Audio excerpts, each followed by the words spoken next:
Pencil ഉപയോഗിക്കാത്തവരായി ആരും തന്നെയില്ല.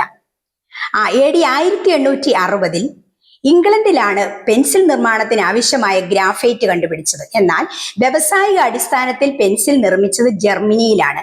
ഇങ്ങനെ ഈ പെൻസിൽ നിർമ്മിച്ചിട്ട് അതിന് വെളിയിലേക്ക് കൊടുക്കുന്നതിന് മുൻപ് അതിന്റെ നിർമ്മിതാവ് ഈ പെൻസിൽ കയ്യിലെടുത്തിട്ട് അതിന് കൊടുക്കുന്ന നിർദ്ദേശങ്ങളായി ഒരു കഥയുണ്ട്. ആ കഥയിൽ ഇപ്രകാരമാണ് പറയുന്നത്: പെൻസിലെ, നീ ഒരു കാര്യം മനസ്സിലാക്കണം. നിനക്ക് സ്വന്തമായി ഇരുന്നാൽ ഒന്നും പ്രവർത്തിക്കാൻ കഴിയുകയില്ല. ഒരാളുടെ വിരലുകളുടെ ഇടയിൽ നീ ഒതുങ്ങിയിരുന്നെങ്കിൽ മാത്രമേ നിനക്ക് പ്രവർത്തിക്കുവാനായിട്ട് കഴിയുകയുള്ളൂ. ഇതൊരു വിശ്വാസിയുടെ ജീവിതവുമായി വളരെ കോറിലേറ്റഡാ. നമ്മുടെ കർത്താവായ യേശുക്രിസ്തുവിന്റെ കരങ്ങളിൽ നാം ഒതുങ്ങിയിരുന്ന് കഴിയുമ്പോൾ, അവൻ ഇണങ്ങുന്ന ഒരായുധമായി നാം മാറിക്കഴിയുമ്പോൾ നമ്മെ കൊണ്ട് വൻ കാര്യങ്ങളെ ചെയ്യിപ്പിക്കുവാൻ കർത്താവിന് കഴിയും. അതുകൊണ്ടാണ് തിരുവചനം പറയുന്നത്, മുന്തിരിവള്ളിക്ക് കൊമ്പുകളിൽ വസിച്ചിട്ടല്ലാതെ ഫലം കായ്പാൻ കഴിയുകയില്ല. ഞാനും നിങ്ങളും അവനോട് ചേർന്ന് വസിച്ചെങ്കിൽ മാത്രമേ ഈ ലോകത്തിന് പ്രയോജനമുള്ള ഫലം കൊടുക്കുന്നവരായി മാറുവാനായിട്ട് കഴിയുകയുള്ളെന്ന് ഈ പെൻസിലിന് കൊടുത്ത നിർദ്ദേശത്തിൽ ഒന്നാമത്തെ നിർദ്ദേശം നമ്മുടെ വ്യക്തി ജീവിതത്തിൽ, ഒരു വിശ്വാസിയുടെ ജീവിതത്തിൽ വളരെയധികം പ്രയോജനകരമാണ്. രണ്ടാമതായിട്ട് പെൻസിലിന് കൊടുക്കുന്ന ഒരു ഉപദേശം എന്ന് പറയുന്നത്, പെൻസില് നിന്നെ ചെത്താതെ വെച്ചിരുന്നാൽ നിന്നെ കൊണ്ടൊരു പ്രയോജനവുമില്ല.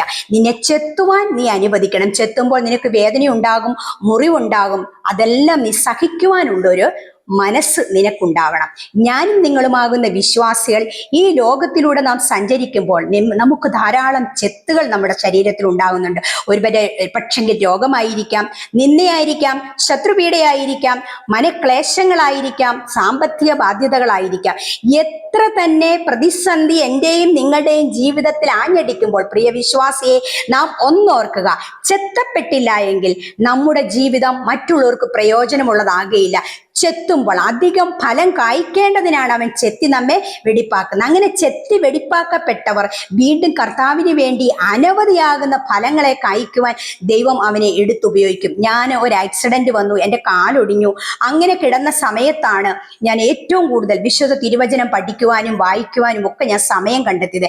അതിനുശേഷം കൺവെൻഷൻ യോഗങ്ങളിലൊക്കെ പോയി ഞാൻ പ്രസംഗിക്കുമ്പോൾ വളരെ ശക്തമായി എൻ്റെ കർത്താവിൻ്റെ തിരുവചനം പ്രഘോഷിക്കുവാൻ എനിക്ക് അവൻ അവസരം ഒരുക്കി തന്നുകൊണ്ടിരിക്കുക. ഇപ്പൊ ജനുവരി മാസം മുതൽ കുറെ കൺവെൻഷനുകൾ വന്നിട്ടുണ്ട്. അവിടെയൊക്കെ പോയി പ്രഘോഷിക്കുമ്പോൾ എൻ്റെ കർത്താവ് എന്നെ ചെത്തി വെടിപ്പാക്കി മിനുക്കിയത് കൊണ്ടാണ് കൂടുതൽ ശക്തമായി എനിക്ക് എൻ്റെ ദൈവത്തിന്റെ മുന്നിൽ നിന്നും പ്രഘോഷിക്കുവാനായിട്ട് അവൻ അവസരം നൽകി തരുന്നത്. പ്രിയമുള്ളവരെ, ഞാൻ ഓർമ്മിക്കട്ടെ, ചെത്തൽ വരുമ്പോൾ കർത്താവിനെ ചോദ്യം ചെയ്യുകയല്ല, എന്തുകൊണ്ട് എനിക്കിങ്ങനെ സംഭവിച്ചു എന്നുള്ളതല്ല, നമ്മുടെ ജീവിതത്തെ പൂർണ്ണമായി അവനായിട്ട് ഏൽപ്പിച്ചു കൊടുക്കുവാനായിട്ട് ഈ പെൻസിൽ നമ്മെ ഓർമ്മപ്പെടുത്തുക. വീണ്ടും മൂന്നാമത് പെൻസിലിന് കൊടുക്കുന്ന ഒരു ഉപദേശം ഇതാണ്: പെൻസിൽ, നിന്നെ കണ്ടാൽ വളരെ ഭംഗിയാണ്, നിനക്ക് നല്ല ആകാര വടിവുണ്ട്, പുറമേ നോക്കുമ്പോൾ കൊള്ളാം, നല്ല സൂപ്പറാണ്, മിടുക്കനാണ്. എന്നാൽ നിന്റെ അകത്തെ കാമ്പ് എങ്ങനെയുള്ളതാ? അകത്തെ കാമ്പ് നല്ല തെളിച്ചമുള്ള കാമ്പല്ല എങ്കിൽ ഈ പെൻസിലിനെ എടുത്ത് വെളിയിൽ കളയുകയുള്ളൂ. ഞാനും നിങ്ങളുമാകുന്ന വിശ്വാസികൾ കർത്താവിന്റെ പരിശുദ്ധാത്മാവിനെ ഉള്ളിൽ പേറുന്നവരാകുമ്പോൾ നമ്മെ മറ്റുള്ളവർക്ക് തെളിച്ചമുള്ളവരാക്കി നമ്മെ മാറ്റും. നമ്മുടെ ജീവിത യാത്രയിൽ നാം ഇടപെടുന്ന മേഖലകളിൽ നാം സംസാരിക്കുന്നവർ, നമ്മോട് കൂടെ യാത്ര ചെയ്യുന്നവർക്കൊക്കെയും നാം ഒരു മാതൃകയായിരിക്കും. അവർക്ക് പ്രകാശം പരത്തുന്ന തെളിച്ചമുള്ള മക്കളായി നമുക്ക് മാറുവാനായിട്ട് കഴിയും. അതുകൊണ്ട് വിശ്വാസികളായ ഞാനും നിങ്ങളും കർത്താവിന്റെ സന്നിധിയിലായിരിക്കുമ്പോൾ കൂടുതൽ തെളിച്ചമുള്ളവരായി മാറുവാൻ. പുറമേ ഉള്ളതിനെ മനുഷ്യൻ നോക്കുന്നു, എന്നാൽ കർത്താവ് ഹൃദയങ്ങളെ ശോധന ചെയ്യുന്നവനാ. ഹൃദയത്തിൽ എന്താണ്, നിന്റെ ഹൃദയത്തിന്റെ വിചാരങ്ങൾ എന്താണ്, ഇന്ദ്രിയങ്ങളെ ശോധന ചെയ്യുന്ന കർത്താവിന്റെ കരങ്ങളിലേക്ക് നമ്മെ പൂർണ്ണമായി ഏൽപ്പിച്ചു കൊടുക്കുമ്പോൾ മറ്റുള്ളവർക്ക് പ്രയോജനമുള്ള നല്ല കാമ്പുള്ള വ്യക്തികളാക്കി അവൻ നമ്മെ മാറ്റിയെടുക്കും. പരിശുദ്ധാത്മാവിൽ നിറയപ്പെട്ട മക്കളാക്കി അവൻ നമ്മെ മാറ്റിയെടുക്കും. നാലാമതായിട്ട് ഈ പെൻസിലിന് കൊടുക്കുന്ന ഒരു ഉപദേശമുണ്ട്: പെൻസിലെ, നീ ഇങ്ങനെ ചെത്തി വെടിപ്പാക്കി നിന്നെ എഴുതുവാൻ ഉപയോഗിക്കുമ്പോൾ ഞാൻ മിനുസമുള്ള പ്രതലത്തിൽ മാത്രമേ എന്നെ കൊണ്ട് എഴുതാൻ നീ ശ്രമിക്കാവൂ എന്ന് അത് ഉപയോഗിക്കുന്നവരോട് പറയുവാൻ നമുക്ക് അവകാശമില്ല. ഏത് പ്രതലം തിരഞ്ഞെടുക്കാനും ഏത് പ്രതലത്തിൽ നമ്മെ ആക്കി വെക്കുവാനും അവിടെ നമ്മെ കൊണ്ട് ആ പെൻസിലിനെ കൊണ്ട് എഴുതിപ്പിക്കുവാനും അത് ഉപയോഗിക്കുന്ന ആൾക്കാണ് കഴിയുന്നത്. അതുകൊണ്ട് ഞാനും നിങ്ങളുമാകുന്ന വിശ്വാസികൾ ഞാൻ ഇന്നതേ ചെയ്യൂ, ഞാൻ നല്ല സ്ഥലത്തേ പോകൂ, നല്ല രീതിയിലെ ഞാൻ നല്ല ഏറ്റവും ഗംഭീരമായിട്ടുള്ള ആയിട്ടുള്ള സ്വീകരണങ്ങൾ ലഭിച്ചാൽ മാത്രമേ ഞാൻ കർത്താവിന് വേണ്ടി പ്രവർത്തിക്കൂ എന്ന് പറയാൻ പറ്റില്ല. പ്രിയ വിശ്വാസികളെ, നമ്മെ ആക്കി വെക്കുന്ന ഇടത്ത് നാം അവിടെ പ്രവർത്തിക്കുവാൻ മനസ്സുള്ളവരായിരിക്കണം. അങ്ങനെ വിദേശത്തു നിന്നും കടന്നു വന്ന അനേക മിഷണറി വീരന്മാരുണ്ട്.